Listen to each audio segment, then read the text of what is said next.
Hello student, YouTube के हमारे इस चैनल में आप सभी लोगों का स्वागत है। और आज के इस वीडियो लेक्चर में हम लोग पढ़ेंगे कि टीवें सेकंड में या एनवें सेकंड में चली गई दूरी कैसे ज्ञात की जाती है। तो आज हम इस वीडियो लेक्चर में टीवें सेकंड में चली गई दूरी का एक फार्मूला डिराइव करेंगे और उस फार्मूले में हम डायरेक्ट जो है मान रख करके हम कैलकुलेशन कर लेंगे।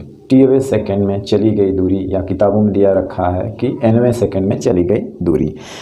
जैसे मान लें एक चीज़ अगर हम बता रहे हैं कि अगर दिया है कि t बराबर 8 सेकेंड पर, t बराबर 8 सेकेंड पर, तो इसका मतलब होगा कि t बराबर 8 सेकेंड पश्चात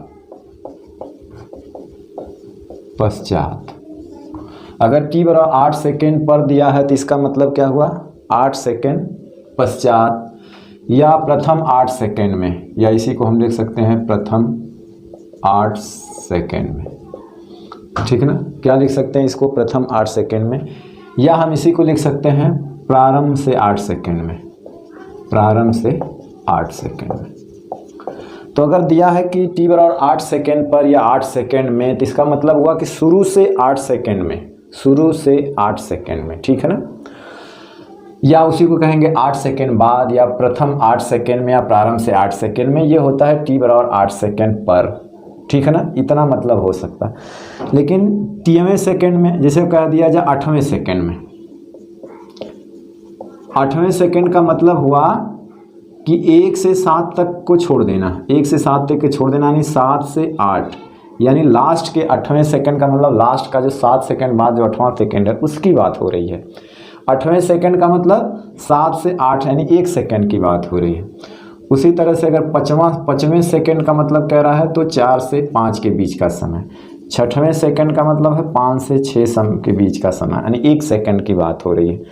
तो उसको डायरेक्टली हम कैसे कैलकुलेट करेंगे, उसके लिए हम लोग एक फार्मूला यहाँ पे डिराइव कर रहे हैं। ठीक है ना, और उस पर कुछ सवाल देखेंगे। ठीक, चलिए अब जैसे हम जानते हैं कि t सेकेंड में चली गई दूरी का हम जो है फार्मूला हमने ड्राइव कर रखा है, वो मालूम है हमको।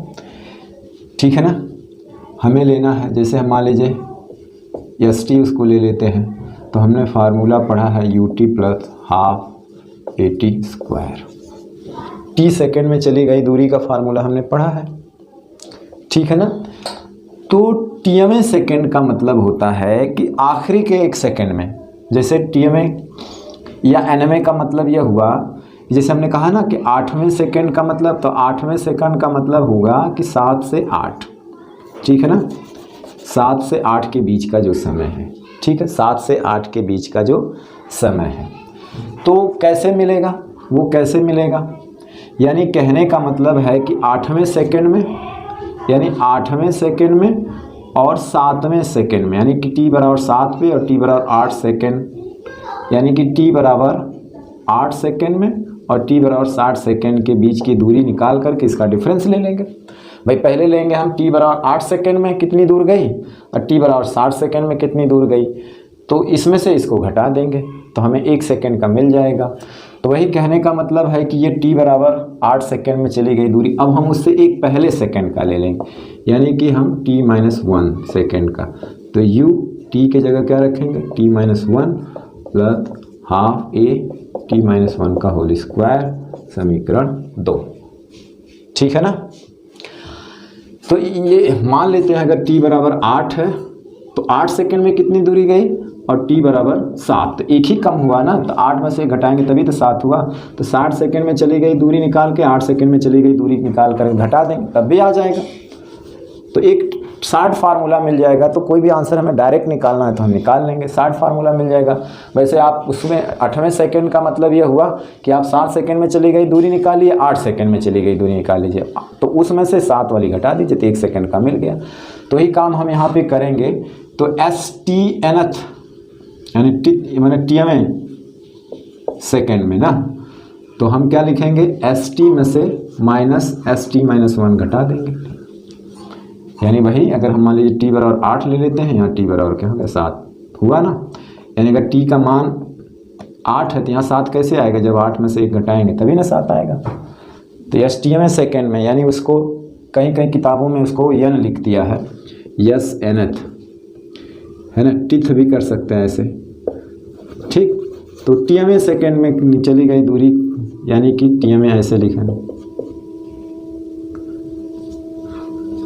अब क्या करेंगे, इसको घटा देंगे, तो ST की वैल्यू क्या है हमारा, UT plus half AT square minus U है ना,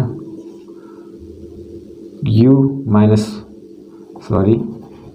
है, T माइनस 1 है, प्लस हाफ है, A है, और कोष्टक में T माइनस 1 का होल स्क्वायर, ठीक है ना। अब थोड़ा सा इसको विस्तार कर लेंगे, UT plus half AT square minus, इसका अंदर गुणा कर देंगे तो ये UT माइनस U हो जाएगा, ठीक है ना, प्लस हाफ, इसको थोड़ा विस्तार कर लेते हैं, T square plus 1 minus 2T, AB का होल स्क्वायर का फार्मूला लगाएंगे तो हो जाएगा UT plus half AT square, अब ये हो जाएगा UT माइनस U, अब इधर हाफ से अंदर गुणा कर दीजिए तो हाफ AT स्क्वायर, है ना, प्लस का गुणा हो रहा है, बस इतना गुणा है बीच में प्लस है, तो ये प्लस का गुणा प्लस है, फिर 1 है, फिर हाफ, वे हो जाएगा, माइनस 2 से 2 कट जाएगा, केवल क्या हो जाएगा AT, ठीक है ना, ये होगा। बस अब इसमें से इसको घटा देना है,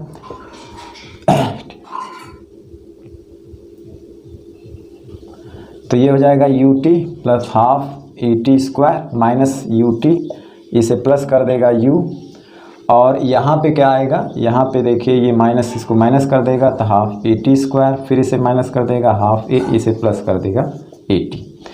अब देखिए ये इससे कट गया, हाफ AT प्लस है, ये माइनस कट गया, और कुछ तो बचा नहीं, तो S यहाँ पे देखिए S TMA सेकेंड में जो निकालना है तो क्या मिलेगा, आपको U मिला माइनस हाफ A मिला प्लस AT मिला, ठीक है ना, ये मिला। अब U तो यहाँ पे रहने दीजिए, ठीक है ना। अब यहाँ पे कॉमन ले लीजिए आप A/2 प्लस A/2,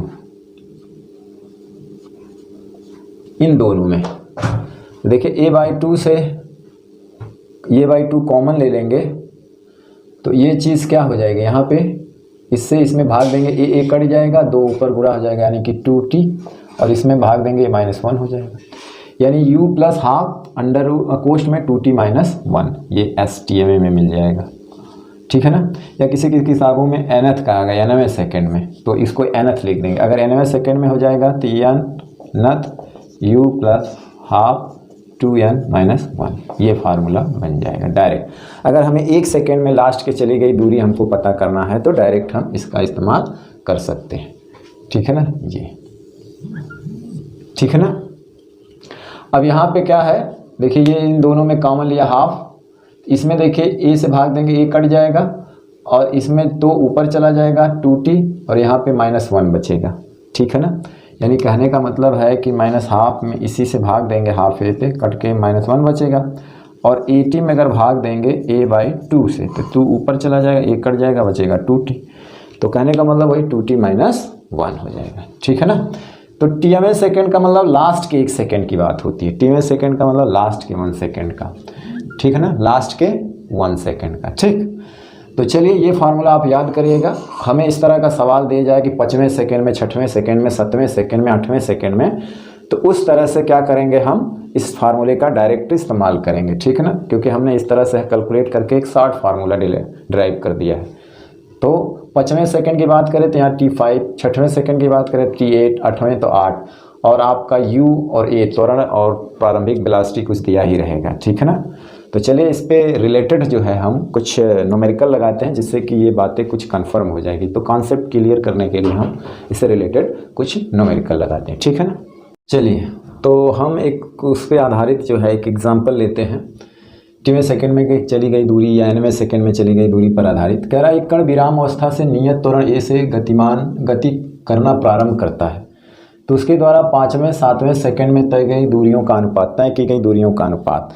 तो हम मान लीजिए TMA या 9वें सेकेंड में S nth या S TMA सेकेंड में चली गई दूरी का फार्मूला जानते हैं, 2n-1। अगर यहाँ t रखेंगे तो यहाँ t हो जाएगा, यहाँ n रखेंगे तो यहाँ n हो जाएगा, ठीक है ना। तो 5वें 7वें सेकंड में तय की गई दूरियों का अनुपात लेना है। तो कहने का मतलब है कि 5वें का मतलब है तो यस 5/5 हो गया। तो प्रारंभिक वेग 0 है, यहाँ पे कह रहा है ना विराम अवस्था से। तो विराम अवस्था से मतलब है कि u क्या हो जाएगा 0। हमने बताया भी था कि जब कोई गति विराम अवस्था से प्रारंभ होती है तो उसका प्रारंभिक वेग क्या होता है 0। तो हो जाएगा 0। नियत त्वरण a दिया हुआ है और यहाँ हो जाएगा n का मतलब 5 - 1, ठीक है ना। समीकरण मान लो 1। फिर इसी तरह से उसने कहा 7वें में तो ये भी 0, हाफ a/2, ये 2 × 7 - 1।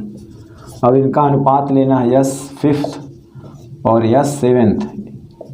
यहाँ पे यस 5 यस 7th कर देंगे तो हो जाएगा a/2, ये 10 - 1 बट, और इधर हो जाएगा a/2 14 - 1, ये कट जाएगा, हो जाएगा 9 और ये हो जाएगा 13, यानी कि 9:13, ठीक है ना। क्या हो जाएगा 9:13, ठीक। तो देखिए 5वें 7वें सेकंड में तय की गई दूरी। अब उस तरह क्या होता 5वें का निकालना होता तो आप क्या करते, पहले 5 सेकंड में चली गई दूरी निकालते, फिर 4 सेकंड में चली गई दूरी निकालते, फिर उसमें से 4 सेकंड वाली दूरी को घटा देते। अब इस फार्मूले से डायरेक्ट आ गया, ठीक है ना। तो चलिए एक अगला एग्जाम्पल देखते हैं। अगला एग्जाम्पल ये है कि एक कण विराम अवस्था से नियत त्वरण ए से गति करना प्रारंभ करता है तो उसके द्वारा प्रथम 1 सेकंड मतलब t बराबर 1 सेकंड में तय की गई दूरी s है। तो कण द्वारा प्रथम 2 सेकंड में तय की गई दूरी s के पदों में ज्ञात कीजिए। तो यहाँ पे देखिए tवें सेकंड वाले से कोई मतलब नहीं है, ठीक है ना। तो देखिए t बराबर यहाँ पे 1 सेकंड दिया है, गति प्रारंभ से हो रही है तो ये 0 है, त्वरण a नियत है। तो 1 सेकंड में चली गई दूरी के लिए ये सूत्र लगा देंगे, ठीक है ना। तो ये 0 × 1 + हाफ a और 1 का स्क्वायर, तो हो जाएगा s बराबर a/2। फिर t बराबर जब 2 सेकंड में, यानी प्रारंभ से 2 सेकंड में, ऐसा नहीं कि लास्ट का 1 सेकंड, tवें nवें सेकंड की बात नहीं हो रही है। तो ये हो जाएगा ut + हाफ at स्क्वायर की बात करें तो ये हो जाएगा 2 और ये हाफ a और 2 का स्क्वायर, तो हो जाएगा ये 4a/2। तो यहाँ से वो कह रहा है कि उस तरह आंसर यहाँ पे आता 2a, लेकिन वो कह रहा है यस के पदों में। तो यहाँ 4 रखिए और a/2 को क्या रख सकते हैं समीकरण ए से यस। तो यस बराबर हो जाएगा 4s। इसको कोई s डैश नाम रख दीजिए, चलिए है ना, s डैश नाम रख दीजिए, ठीक। तो इस तरह से सवाल को हल कर सकते हैं, ठीक है ना। तो कहने का मतलब है कि इस वीडियो लेक्चर में nवें सेकंड में या tवें सेकंड में चली गई दूरी पर भी रिलेटेड सवाल है, जिसके हमने पहला एग्जाम्पल बताया, और गति के जो तीनों समीकरण अभी हमने जो इसके पीछे वाले वीडियो लेक्चर में हमने समाकलन विधि से ड्राइव किया था, हालांकि उसको हमने ग्राफिकल मेथड से भी ड्राइव किया था, तो उस पर आधारित भी हम लोग कुछ सवाल इसमें करेंगे, यानी दोनों का मिक्स रहेगा। और इसके बाद हम लोग वेक्टर फॉर्म भी इसका देखेंगे, ठीक है। तो अगला सवाल ये कह रहा है कि एक कण विराम अवस्था से नियत त्वरण ए से गति प्रारंभ करता है, यदि उसके प्रथम 1 सेकंड में तय की गई दूरी यस हो तो अगले 2 सेकंड में तय की गई दूरी ज्ञात कीजिए। देखिए अगले 2 सेकंड में, अगले 2 सेकंड का मतलब होता है कि सिर्फ 2 सेकंड का, 1 सेकंड तो चला ही, फिर 1 के बाद छोड़ करके अगले 2 सेकंड का पूछ रहा है। तो वो वाला फार्मूला हम जो अभी भी पढ़े हैं उसको नहीं लगा सकते, वो आखिरी के 1 सेकंड के लिए है। जैसे 5वें का मतलब होता है तो सिर्फ 5वें सेकंड की बात करें, 4 को छोड़कर 5वां आखिरी। 6वें का मतलब है कि 5 सेकंड छोड़कर आखिरी 6वें की बात हो रही है। यहाँ पे क्या कर रहा है कि 1 सेकंड बीत जाने के बाद जो अगला 2 सेकंड है उसमें चली गई दूरी ज्ञात करना है। तो इस तरह का तो फार्मूला हमने पढ़ा नहीं है ना, कि 2-2 सेकंड के अंतर का हमने कोई फार्मूला नहीं, लास्ट के 1 सेकंड का पढ़ा है। तो ऐसा करेंगे कि 1 सेकंड में पहले चली गई दूरी निकाल लेंगे। जैसे t बराबर 1 सेकंड है और सवाल से u बराबर 0 क्योंकि प्रारंभ से करता है, तो 1 सेकंड में पहले चली गई क्या करेंगे दूरी ज्ञात कर लेंगे, है ना। तो s बराबर आ जाएगा a/2।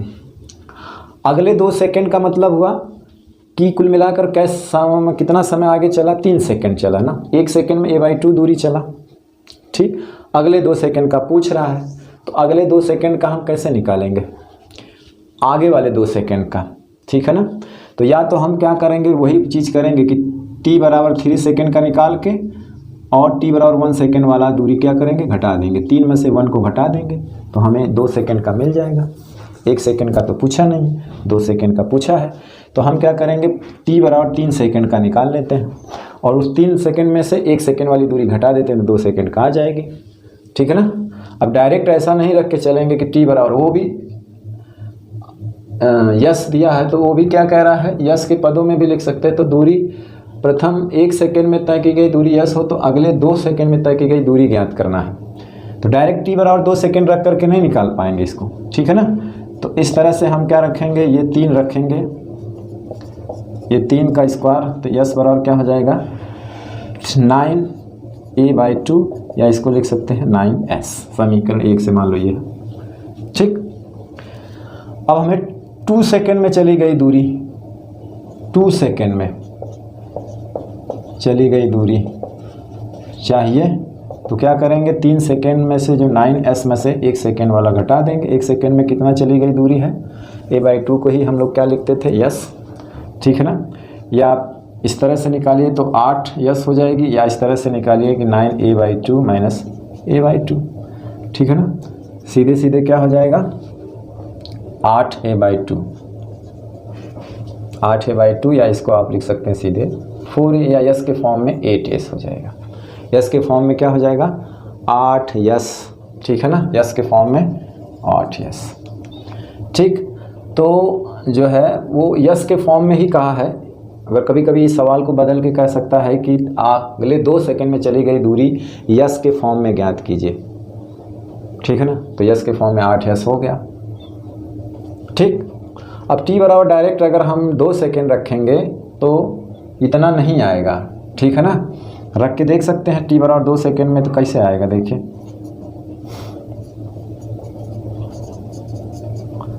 तो ये हो जाएगा 4a/2, यानी कि 4 यस आ रहा, जबकि यहाँ पे क्या 8 यस आ रहा, ठीक है ना।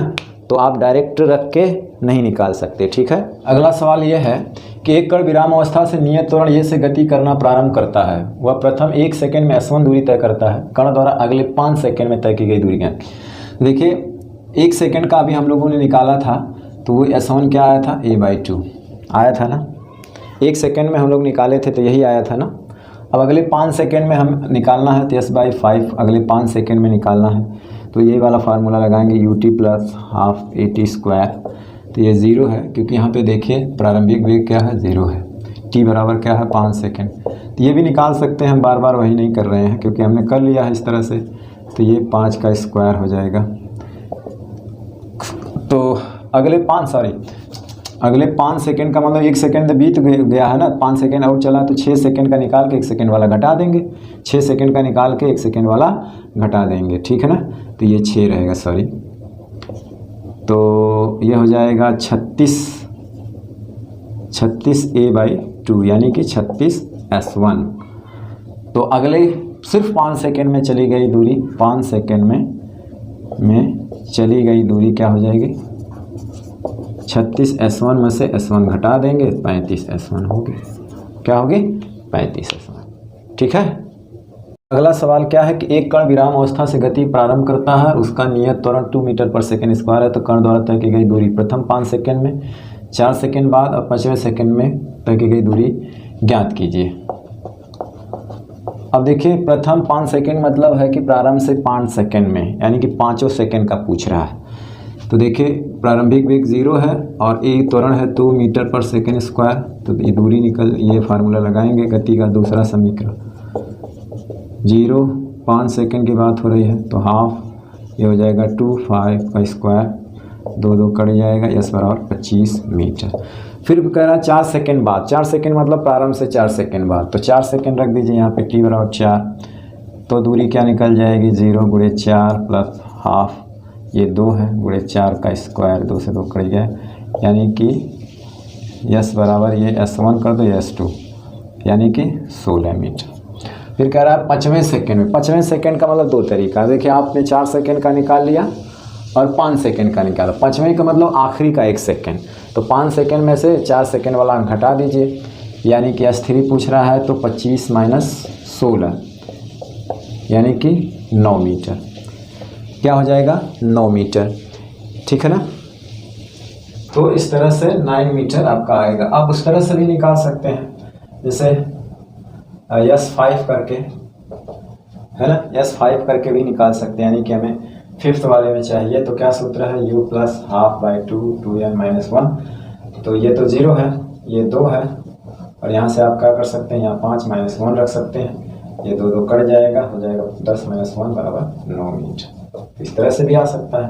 तो जब आपने 5 सेकेंड 4 सेकेंड का निकाल ही लिया है तो अगले 1 सेकेंड का पूछ रहा है 5वें का, तो आराम से उसमें से घटा दीजिए, या कुछ ना देके डायरेक्ट करता 5वें सेकेंड में, तो आप ये फार्मूला लगा करके आप इस्तेमाल करके आप निकाल लेते हैं। ठीक है ना। अगला सवाल है कि एक कण नियत त्वरण ए से गति करना प्रारंभ करता है। प्रारंभ करने का मतलब है, यहाँ पे एक चीज़ ध्यान देना है कि इसका प्रारंभिक वेग क्या है, 0 है। तो कण द्वारा n सेकेंड में, n में नहीं पूछा है, n सेकेंड में तय की गई दूरी तथा nवें सेकेंड में तय की गई दूरी का अनुपात कीजिए। तो n सेकेंड में देखिए n सेकेंड में तय की गई दूरी हो जाएगा ut + ½ t स्क्वायर की जगह क्या है, t स्क्वायर में n रखेंगे तो n, तो प्रारंभ में तो ये 0 है, t की जगह n हो जाएगा ½ और इसका n स्क्वायर, तो हो जाएगा n स्क्वायर a/2 या उसी को a/2 n स्क्वायर। फिर nवें सेकेंड में यानी nth या tवें, तो यस tवें यहाँ लिखेंगे या nth, या इसको nth लिख सकते हैं, तो हो जाएगा ये तो 0 हो जाएगा +½ और a यहाँ रहेगा तो यहाँ पे 2n - 1, तो ये तो 0 हो गया, तो a/2 2n - 1 ये nth हो गया। तो n सेकेंड में और nth सेकेंड में चली गई दूरी का अनुपात, तो वो है a/2 n स्क्वायर और a है a/2 2n - 1। ठीक है, 2n - 1। ठीक है। अब यहाँ पे चाहे तो ये काट दो, तो आ जाएगा n स्क्वायर 2n - 1। ठीक। अगला सवाल क्या है कि एक कण विराम अवस्था से नियत त्वरण से गति प्रारंभ करता है। इसका वेग 5 सेकेंड बाद 15 मीटर पर सेकेंड हो जाता है, तो 5 सेकेंड में तय की गई दूरी ज्ञात कीजिए। ठीक है, तय की गई दूरी का फार्मूला हमने गति का दूसरा समीकरण लगाएंगे। ठीक। गति का पहला समीकरण कब लगाते हैं, जब t सेकेंड बाद लास्ट का वेग चाहिए होता है। तीसरा कब लगाते हैं, जब s दूरी चलने के बाद वेग पूछे। यहाँ पे क्या है, विस्थापन दूरी पूछा है, तो दूरी का मतलब होता है कि देखिए एक चीज़ तो ये दिमाग में रखिए कि इस फार्मूले में s क्या है, विस्थापन, बशर्ते उसी का मैग्नीट्यूड ले लेंगे तो वो दूरी हो जाएगा। ठीक है ना, क्या हो जाएगा, दूरी। तो यहाँ पर क्या है, 5 सेकेंड में तय की गई दूरी, तो तय की दूरी ये जानते कैसा है, ये जो समीकरण लगा रहे हैं तो गति कैसी हो गई, सरल रेखी गति, यानी कि वस्तु सरल रेखा में चल रही है। तो उस वक्त क्या होता है कि विस्थापन और दूरी बराबर होता है। तो इस केस में देखिए पहली बात तो u हमारा 0 है विराम अवस्था से, t बराबर 5 सेकेंड बाद उसका अंतिम वेग क्या हो जाता है, 15 मीटर पर सेकेंड। हाँ सॉरी, तो ये वाला फार्मूला नहीं लगेगा, ये लगेगा, लेकिन पहले हमें क्या निकालना होगा, इसमें तो ये पता है, ये पता है, t पता है, लेकिन ये नहीं पता है। तो ये तो लगेगा दूरी के, लेकिन t दिया है और अंतिम वेग दिया है प्रारंभिक वेग 0, तो हमें ये निकालने के लिए ये फार्मूला लगाना पड़ेगा u + at। तो ये है देखिए 15, ये है 0 और ये t कितना है 5, तो 5a बराबर 15 हो गया, तो a बराबर हो जाएगा 3 मीटर पर सेकेंड स्क्वायर।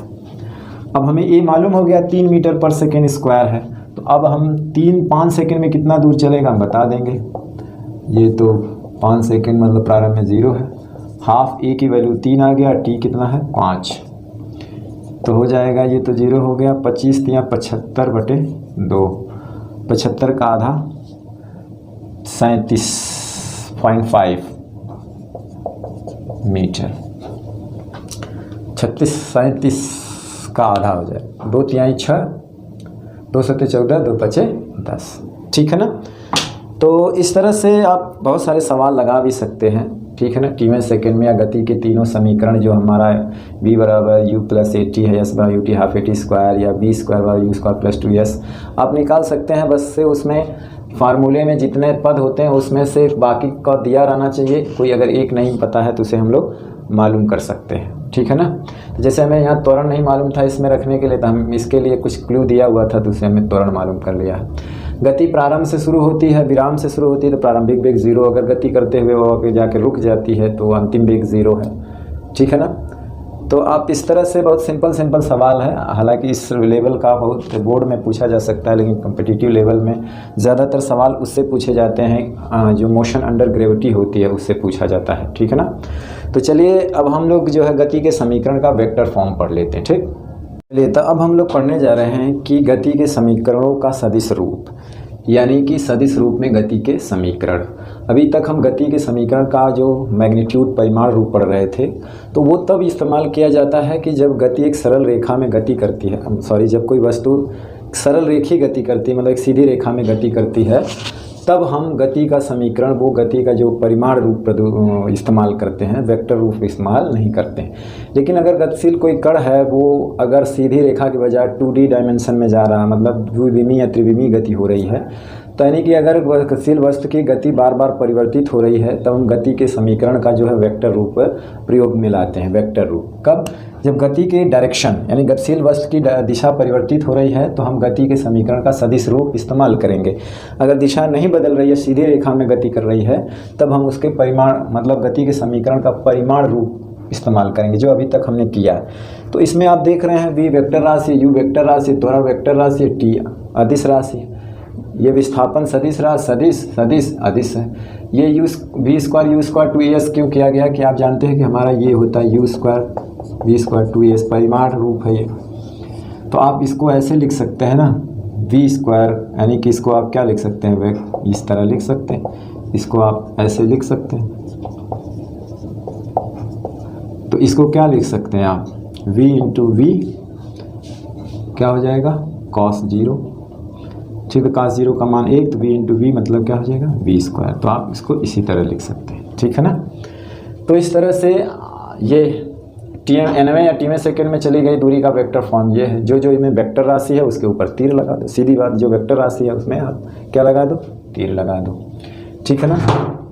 यानी कि यहाँ पे v स्क्वायर u स्क्वायर है, आप ऐसे इसको लिख सकते हैं, ठीक है ना। ये वाली चीज़ को आप ऐसे लिख सकते हैं, ठीक। उसी पे आधारित एक सवाल है कि एक कण का प्रारंभिक वेग दिया हुआ है, एक कण का प्रारंभिक वेग क्या है, दिया हुआ। आप इसको ऐसे भी कर सकते हैं, एक कण का प्रारंभिक वेग दिया हुआ, ठीक है ना। क्या दिया हुआ है, u दिया हुआ है I plus J cap metre पर सेकेंड, तथा त्वरण दिया हुआ है 0.2 I cap plus 0.3 J cap metre पर सेकेंड स्क्वायर से गति करता है। तो 10 सेकेंड बाद, यानी t बराबर दिया है 10 सेकेंड बाद उसका वेग निकालिए, यानी कि वेक्टर फॉर्म में उसका वेग पूछा है, ठीक है ना, वेक्टर फॉर्म में उसका वेग पूछा है। तो हम क्या करेंगे कि गति का समीकरण लगाएंगे, पहला वाला, गति का पहला समीकरण क्या लगाएंगे, पहला समीकरण हमारा वेक्टर ये दिया है at, ठीक है ना। तो प्रारंभिक वेग दिया हुआ था, प्रारंभिक वेग क्या है, I cap plus J cap plus a की वैल्यू दिया हुआ है, कितना है 0.2 I कैप 0.3 जे कैप और इसका मान 10 दिया हुआ। तो ये हो जाएगा I cap plus J cap, 10 से अंदर गुणा करेंगे तो ये हो जाएगा 2 I cap plus 3 J cap. तो यहाँ से हो जाएगा ये 3 I cap plus 4 J cap metre पर सेकेंड, ठीक है ना। तो ये वेग की वैल्यू आ गई, इस तरह से आप लिख सकते हैं, ठीक। अब इसका अगर आप मैग्नीट्यूड की बात करें, मैग्नीट्यूड की, a से हमने इसमें गुणा कर, t से हमने इसमें गुणा कर दिया, तो अगर मैग्नीट्यूड की बात करें तो इसका मैग्नीट्यूड आप कैसे निकालेंगे, v निकालेंगे, अंडर रूट करेंगे I के कोफिशिएंट का स्क्वायर, यानी कि 3 का स्क्वायर, वेक्टर में आप पढ़ चुके हैं, इसका स्क्वायर तो हो जाएगा 9 प्लस 16 यानी कि 25, यानी कि 5, यानी कि ये इसका तो मैग्नीट्यूड हो गया। लेकिन अगर वेक्टर फॉर्म में इसको लिखेंगे तो 5 और यहाँ पे दिशा देनी होगी, यानी कि I कैप का मतलब है कि 3 इधर है, ठीक है ना, और दूसरी चीज़, दूसरा 4 इधर है, परिणामी इधर जाएगा इसका, ठीक है ना। 3I प्लस 4J का मतलब ये हुआ। तो देखिए एक समकोण त्रिभुज में ये छोटी भुजा के सामने का कोण ये 37 होता है, बड़ी का हो जाता है 53 निकालना चाहे तो 5 मीटर सेकेंड लिख सकते हैं आप, और लिख सकते हैं कि पूर्व से 53 डिग्री उत्तर की ओर, यानी कि in the direction of north at the 53 degree from east, है ना। यानी पूर्व से 53 डिग्री पर उत्तर की ओर इसकी दिशा होगी। तो चाहे तो इस तरह लिखें चाहे इस तरह लिखें, ठीक है ना, ये भी सही है। मैग्नीट्यूड निकाल के लिखें, इस डायरेक्शन में इसकी कितनी हो जाएगी 5 मीटर पर सेकेंड पूर्व से 53 डिग्री उत्तर की ओर, ठीक है ना। तो एक अगला सवाल ये है कि एक कण जो है विराम अवस्था से गति प्रारंभ करता है, यानी इसका प्रारंभिक वेग 0 है, उसकी गति एक बल के अधीन होती है जहाँ बल बराबर इतना न्यूटन दिया है, कण का द्रव्यमान इतना केजी है। तो 4 सेकंड बाद कण की स्थिति यानी कि उसका निर्देशांक पता करना है। 4 सेकंड बाद कण की स्थिति क्या है या उसके निर्देशांक क्या है, ठीक है ना। स्थिति का मतलब निर्देशांक पूछा है, ठीक है ना। दूरी पूछेगा तो उसका मैग्नीट्यूड ले लेंगे कि कण मूल बिंदु से कितना दूर है, ठीक है ना। तो देखिए विराम अवस्था का मतलब है u बराबर क्या हो गया 0। तो 4 सेकंड बाद दूरी निकालना है, 4 सेकंड बाद उसका विस्थापन निकालना है, तो ये वाला फार्मूला लगेगा। लेकिन फ़र्क है कि हमें इसमें u पता है, t पता है, लेकिन ये नहीं पता है। तो इसके लिए क्या करेंगे, ये चीज़ दिया हुआ है, फोर्स दिया है, उसका मास दिया है। तो हम जानते हैं न्यूटन के सेकंड नियम से बल का जो दूसरा नियम है वो ए है, तो यहाँ से हम ये निकाल लेंगे, ठीक है ना। तो क्या है ये है 2i cap 3j cap 4k cap और वो कितना है 2, ठीक है ना। तो यहाँ से हम 2 से क्या करना है, इसमें भाग दे देना, तो मिलेगा क्या, ये i कैप मिल जाएगा। यहाँ पे हमें मिल जाएगा 3 में 2 से भाग देंगे 1.5 j कैप और प्लस 2k कैप मीटर पर सेकेंड स्क्वायर। अब हम इसका इस्तेमाल कर सकते हैं, ये चाहिए तो ये तो 0 है, t की वैल्यू कितना 4 सेकेंड है तो 0 है, हाफ a की वैल्यू क्या है अभी i है, i cap plus 1.5 j cap plus 2k cap. और यहाँ से हमें t की वैल्यू मालूम है, t की वैल्यू कितना है 4, यहाँ पे 4 का स्क्वायर हो जाएगा, ठीक है ना। तो ये मिल जाएगा आपका, ये 16 हो जाएगा, ठीक है ना। और 16 में 2 से भाग देंगे 8 से अंदर गुणा कर देंगे तो 8 i कैप और 1.5 में 8 से गुणा करेंगे, है ना, 1.5 में 8 से गुणा करेंगे 8 5 40, 8 कम 8 4 12, यानी कि हो जाएगा 12j और ये 4 ये 16 दूना कितना है, ये 16 दूना 32 कि इतना आ जाएगा मीटर, ठीक है ना। कितना हो जाएगा वो 32, ये कितना है, ये 2 से भाग देंगे 2, ये 3 1.5 हो जाएगा, ये 2 हो जाएगा और 4 चौक को 16, सॉरी ये 8 है ना, 8 दूना 16 होगा 16, ठीक। तो ये उसकी स्थिति आ जाएगी। तो आप स्थिति कहेंगे या उसका निर्देशांक हो जाएगा 8 12 और 16, ये उसकी स्थिति या निर्देशांक हो जाएगा, स्थिति या इसी को बोलेंगे निर्देशांक। आप ये कह सकते हैं कि वो मूल बिंदु से कितना दूर है, तो आप ये निकाल सकते हैं 8 का स्क्वायर 12 का स्क्वायर 16 का स्क्वायर, ठीक। मूल बिंदु से वो कितना दूर है आप निकाल सकते हैं, मैग्नीट्यूड की बात करें तो, ठीक। लिए तो हम आखिरी सवाल लगाते हैं इस वीडियो लेक्चर का, बहुत ही अच्छा सवाल है, इसको 1 2 3 मेथड से लगाएंगे। एक कार 30 मीटर पर सेकंड की चाल से गतिशील है, अचानक ब्रेक लगाए गए, परिणाम स्वरूप एक समान मंदन उत्पन्न हुआ, मतलब त्वरण नेगेटिव हो गया यहाँ पे। वह कार 10 मीटर की दूरी करके रुक गई। कह रहे हैं उसी कार की चाल अगर 30 से डबल हो गई यानी 60 मीटर पर सेकेंड और वही समान ब्रेक लगाया जाता है यानी वही मंदन उत्पन्न होता है, तो इस बार कार रुकने से पहले कितनी दूरी तय करेगी, यानी कि रुकने तक वो कितनी दूरी जाएगी। तो देखिए इसमें समय तो नहीं, वेग और विस्थापन से मतलब दिया हुआ है, तो हम गति का तीसरा समीकरण लगा सकते हैं u² + 2as। भाई 10 मीटर चल करके वो रुक जाती है तो अंतिम वेग उसका क्या हो जाता है 0, प्रारंभिक वेग क्या है उसका 30 मीटर पर सेकेंड और कितना चल के रुक जाती है 10। तो त्वरण जब इसका आएगा नेगेटिव, आप अगर यहाँ पे नेगेटिव रख देते हैं तो जो वैल्यू आएगी वो भी नेगेटिव रखेंगे या इसको कैलकुलेट करेंगे तो नेगेटिव आएगा। ये हो जाएगा 900 प्लस ये हो जाएगा 10 दूना 20a या 20a बराबर हो जाएगा -900 और a बराबर हो जाएगा -900/20, मतलब 90 यानी कि -45 मीटर पर सेकेंड स्क्वायर।